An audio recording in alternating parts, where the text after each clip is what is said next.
Salut les amis, à la suite de la vidéo sur le café, vous avez été nombreux, et je le comprends, à me demander une vidéo sur le thé. C'est ce qu'on va faire aujourd'hui. Qu'est-ce que c'est le thé, ses bienfaits, ses inconvénients, etc. Bienvenue sur la chaîne Jean-Michel Cohen, la chaîne où on ne parle que de nutrition et où on ne vous raconte jamais de salade.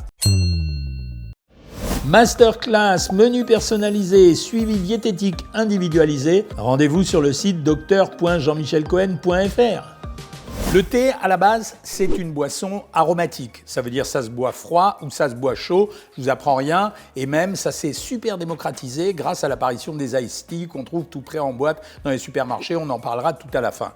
Le thé, il est obtenu à partir d'un arbre qui s'appelle le théier. De cet arbre, on va prendre les feuilles, on va les traiter de façon différente pour que ça soit du thé vert ou du thé noir. Et on peut même prendre de temps en temps les bourgeons.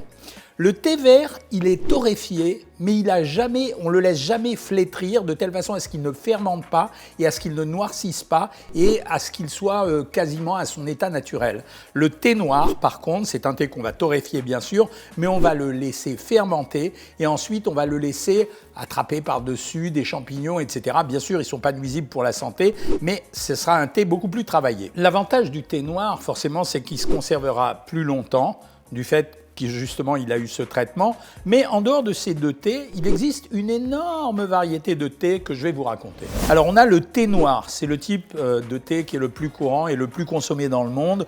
Les feuilles ont été complètement oxydées, il a un goût assez robuste quand même, et donc il peut être apprécié par les amateurs. On a bien entendu le thé vert qui est produit à partir des feuilles de thé, dont je vous ai expliqué la fabrication. Elles ont subi une légère oxydation. C'est pour ça d'ailleurs, comme c'est une légère oxydation, le thé vert se conserve moins bien que le thé noir qui a été plus oxydé. Et puis vous avez des thés plus originaux, le thé oolong. Le thé oolong, c'est un thé qui se situe entre le thé vert et le thé noir. Il est partiellement oxydé seulement, il n'est pas complètement oxydé, donc il se situe entre les deux. En termes de goût, ce qu'ils me disent, c'est qu'il est...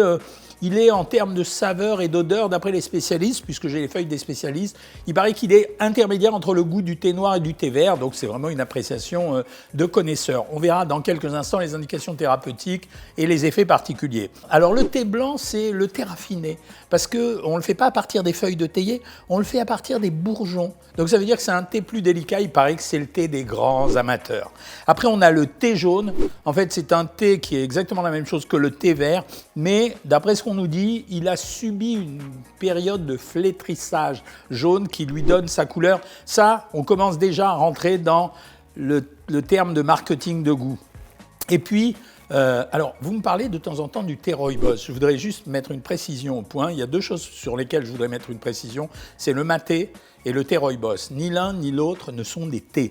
Le thé rooibos provient d'un arbre qui s'appelle le rooibos. Et en fait, ce sont des infusions à partir des feuilles de l'arbre qui s'appelle le rooibos. Donc rien à voir avec le thé qui doit provenir du théier. Quant au maté, c'est la même chose. C'est une infusion de plantes qui vient d'assez loin, du Mexique en général, et qui, dirait-on, a des vertus stimulantes. En tout cas, c'est Griezmann qui nous raconte ça. En termes de composition, pourquoi on s'intéresse au thé? En fait, le thé, il a deux intérêts. Il a de la théine, et en fait, la théine, ça fait partie des bases xanthiques, mais c'est kiff la caféine. C'est-à-dire, il y a des tas de gens qui sont persuadés qu'il y a une différence entre théine et caféine. Non, pas du tout. Ce sont des groupes qu'on catégorise, mais qui font partie d'une famille qui s'appelle les bases xanthiques, dans laquelle on trouve deux autres produits qui s'appellent la théobromine et la théophyline, qui ont pour propriété d'être des propriétés excitantes. Je vous ai déjà parlé de la caféine. Plus intéressant, dans le thé, on trouve des flavolones. Ça veut dire que ce sont des antioxydants qui sont extrêmement particuliers. On les appelle aussi les tannins, mais ce sont des antioxydants qui ont la plupart des propriétés des antioxydants. Donc, a priori, c'est un produit qui est plutôt bon pour la santé. En dehors des flavolones, on trouve aussi des catéchines, mais on ne va pas s'embarrasser avec tout ça. Tout ça, c'est la catégorie des antioxydants. Il y a quelque chose dont je voulais vous parler, c'est que le thé est particulièrement riche en fluor, et le fluor est un protecteur de la carie dentaire. Donc ça veut dire que c'est un produit qui contient à peu près les avantages du café, on verra les doses dans quelques instants, qui contient en plus des antioxydants, qui contient en plus du fluor pour les dents. Pas mal quand même, hein, pour une boisson qu'on peut consommer, qui, je le rappelle, est nulle en calories, comme la plupart des infusions. En termes de composition des produits, on trouve de la caféine dans le thé vert ou dans le thé noir.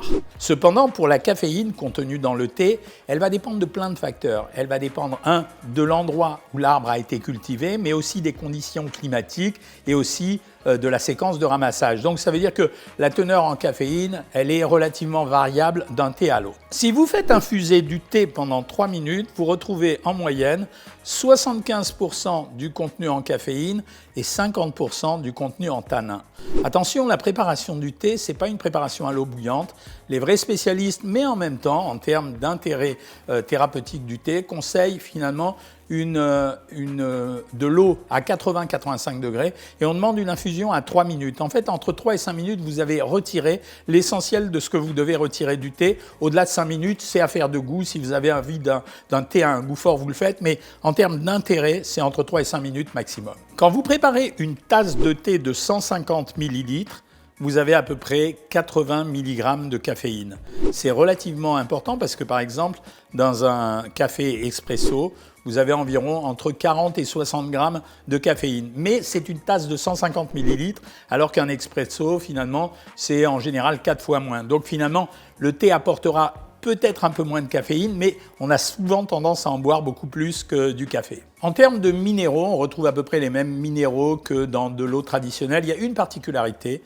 L'intervention du thé en infusion permet d'augmenter la teneur en zinc de la boisson et c'est relativement intéressant puisqu'on sait que le zinc aurait une action positive sur l'immunité. Par contre, tous les autres minéraux sont conservés, surtout si vous faites cuire l'eau, enfin si vous faites bouillir l'eau à 80-85 degrés. Donc vous allez retrouver du sodium, du potassium, un peu de zinc, du magnésium, etc. Mais tout va être conservé, donc c'est plutôt une bonne substance. En termes de vitamines, il n'y a pas grand-chose. Il y a comme d'habitude l'extraction des vitamines d'un produit tel que le thé, c'est-à-dire des vitamines B, on ne s'y intéresse pas beaucoup. Alors le premier effet du thé, c'est l'effet digestif, parce que sa richesse en tanins lui permet d'améliorer la digestion. Le deuxième effet du thé, c'est un peu comparable à celui du café, parce que y a de la caféine, baisse de la somnolence, augmentation de la mémorisation, une capacité à l'idéation, c'est-à-dire à la construction des idées meilleures, une énergie plus forte, une stimulation neuromusculaire de meilleure qualité, donc produit intéressant, surtout à ces doses-là. Le thé a une action relaxante sur le muscle et donc les gens qui sont atteints de fibromyalgie auraient intérêt à boire du thé régulièrement. Par contre, une trop forte consommation de thé. Là, je vous ai dit que 80 mg de caféine pour 150 ml de thé environ. À partir du moment où vous allez prendre 5-6 tasses de thé, vous pouvez avoir les effets contradictoires. Ça veut dire les effets de surexcitation introduits par la caféine, crampes, excitation neuromusculaire, stress, nervosité, augmentation du rythme cardiaque, parfois petits troubles digestifs.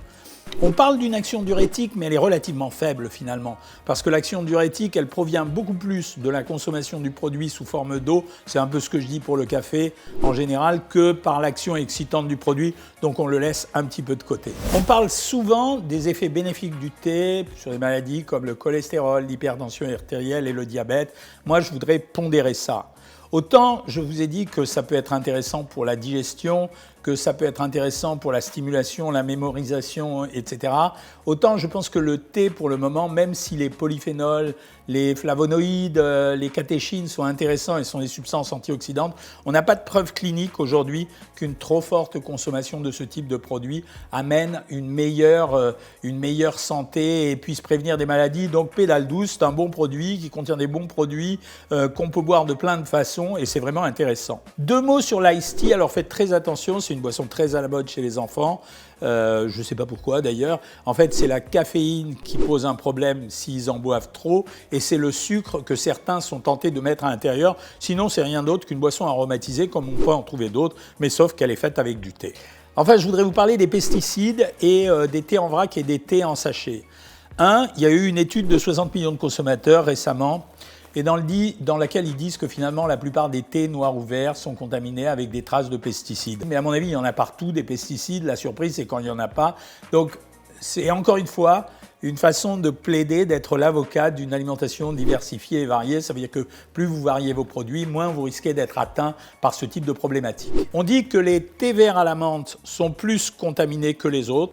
Et en parlant de la menthe, beaucoup d'entre vous m'ont parlé récemment du fait de la menthe et du thé. En fait, Le thé avec la menthe à l'intérieur, la menthe augmente la digestibilité. Ça veut dire que c'est un produit qui est à la fois apaisant, qui augmente la digestibilité, qui gêne en rien l'action du thé. Donc ça veut dire que c'est un problème de saveur. Ni ça lui nuit, ni ça augmente ses capacités. C'est un produit, une herbe qu'on rajoute en plus, ça ne peut faire que du bien. Vous me demandez en fait régulièrement s'il vaut mieux prendre le thé en vrac ou le thé en sachet. En fait, moi, je préfère le thé en vrac pour une seule raison, c'est la raison du vieillissement. C'est-à-dire que quand vous prenez un sachet, vous n'avez jamais la garantie de combien de temps le sachet est resté dans la boîte. Et je vous ai expliqué précédemment qu'en fait, plus ça vieillissait, plus on perdait les qualités du thé. Donc, je préfère le thé en vrac à condition de le consommer juste dans le temps qui est imparti, c'est-à-dire de ne pas le garder pendant 6 mois dans son placard. On dit qu'un certain nombre de produits sont susceptibles d'altérer la couleur des dents et de les jaunir. Le thé en ferait partie. Alors il faut modérer ça en disant que c'est vraiment une affaire de quantité. Ça veut dire qu'un très gros buveur de thé régulier, quotidien, risque effectivement de voir jaunir ses dents. La mesure à prendre contre ça, en fait, c'est l'acidité des tanins qui produit ça. Donc se rincer les dents extrêmement rapidement après avoir bu le thé. Sinon, demandez éventuellement à votre dentiste si un peu de bicarbonate de soude, ça ferait pas de mal. Mais ça, je préfère laisser ça aux spécialistes. Bon, en conclusion, avantage de cette boisson, pas de calories, riche en antioxydants, riche en caféine qui peuvent nous stimuler de temps en temps, pas de gros problèmes, des goûts différents, pas si cher que ça, bien le conserver. C'est un beau produit qui n'apporte pas de calories, qui est aromatisé, qui est intéressant à tous les moments de la journée, particulièrement au petit déjeuner. Donc je valide. Voilà, si vous avez aimé cette vidéo, vous likez, vous partagez, vous abonnez, vous me faites des commentaires si vous avez d'autres renseignements à m'apporter et éventuellement vous me suscitez d'autres vidéos à votre convenance. Et moi je vous dis salut les amis!